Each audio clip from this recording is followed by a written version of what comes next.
Hey, it's Mr. Barr here for your Business and Tech lesson today. Yesterday we looked at the second section, which was talking about different types of ownership. We looked at proprietorships, partnerships. We looked at corporations. We broke them down by numbers. 72% of the businesses are proprietorships, but only bring in 5% of the revenue, whereas 20% of the businesses are corporations, and they bring in 85% of the revenue. We looked at different reasons why people choose what they choose. Choose a proprietorship because that's where most begin. There's a lot of freedom. You pay taxes. Partnership is maybe you have somebody you want to start a business with. You share some risk. There are some dangers with partnerships because you are now doing business with somebody else, and you have to believe that you're still going to want to do business with them down the road. And then corporation is when you're moving to some protection because now you're a separate entity. There's double taxation with that. They tax what you pay yourself and you tax your company's income. Both of these, a partnership and a corporation, need to have some written documentation. A partnership agreement breaks down profits and losses. Article is an actual legal document. Corporation with bylaws, board of directors that make decisions. Then we talked about some different specialized ones and why you would have those. What a co-op is versus what a franchise is. And today we're looking at organizational structure for businesses. Effective organizations, compare different structures. So when you're setting up or trying to design an effective organization, an important thing to have is a mission statement. This is a short, and the key to that is a short written statement on the reason a business exists. It has to be something that is very specific and to a point. I believe ours at school is something like, I feel bad for not knowing the exact words, expecting all learn, challenging all to achieve, something along those lines, but it's got to be something short and specific. The goal, results the business expects to reach. You should have short-term goals, you should have mid goals, you should have long goals. Your goals should be specific again, attainable but not easily attained, so it's important to kind of have a mix of that stuff. Policies are guidelines used in making consistent decisions. It's important to have policies because policies are what you use when you're making decisions, and you need to make decisions that are the same no matter who you're making those decisions for. That would be what our planner book is for the school. We go over those to start the year, and that is the rules and policies the school expects to get from you. Procedures are the way work should be done. You should typically, in your first weeks to month, kind of get shown around work and seeing the procedures of how things are expected to be done at that specific company and at that specific job within that company. Principles of effective organizations. You should have responsibility, authority, and accountability. There should be a specific unity of command. You should know who to go to, and you should know who has control over those decisions. The organizational chart is a diagram that shows the structure of an organization.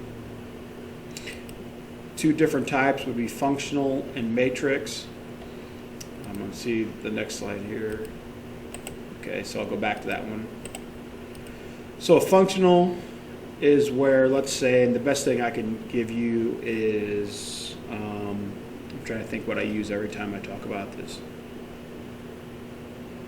Okay, let's look at Coca-Cola.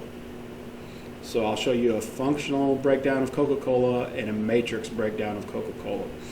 So if Coke had a functional organizational structure, what they would do is, Coke also has, I think Coke products are Sprite, let's say, and I think Coke is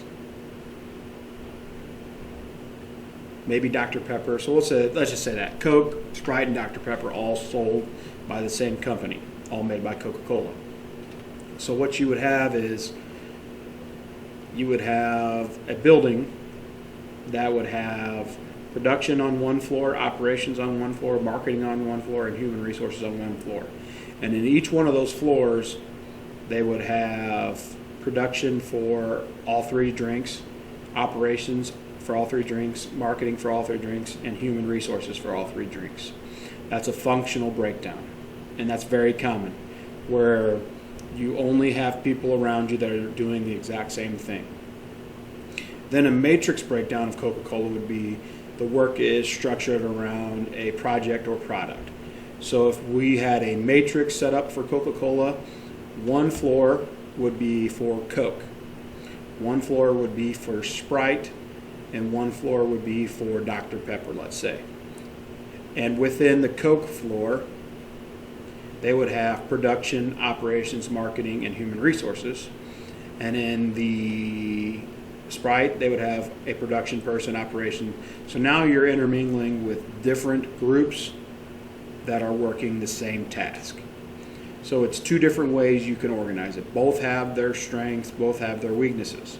Because the beauty of the first one, functional, is if I have a production question, I have another person that is working on a different project, but they're also a production person right next to me. Whereas in the matrix breakdown, if I have a production problem, I don't have anybody in the building other than maybe me that is a production person. The beauty of matrix is if I want to think outside the box, I have people that are not production people that might come up with a different type of solution. So that's your functional matrix breakdown. This is what an organizational chart looks like. Usually organizations will have this.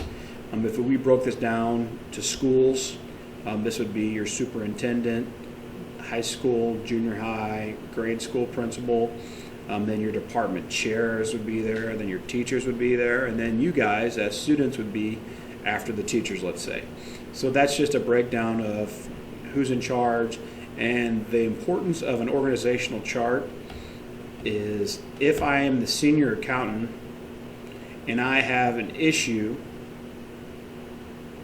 that doesn't involve the VP of Finance, I should go to the VP of Finance. I shouldn't skip the VP of Finance and go complain to the president. Unless I'm the senior accountant and I have an issue with the VP Finance person, then I would have to skip to go to the president because I can't go to the VP of Finance to complain about the VP of Finance. That doesn't get me anywhere. Same thing here. If I'm the key account manager and I have a problem, I go to the national sales manager. If he can't solve it, then he goes to the VP of Marketing. If they can't solve it, they go to the president. You have to go through the chains. But again, if I'm the key account manager and I have an issue with the national sales manager, I have to go around them and go to the VP of Marketing. We'd like to not do those go around steps because by going around this person is going to feel slighted or burned. So you better make sure if you go around people that it is a productive reason or important reason to do so. And that's it. Thank you.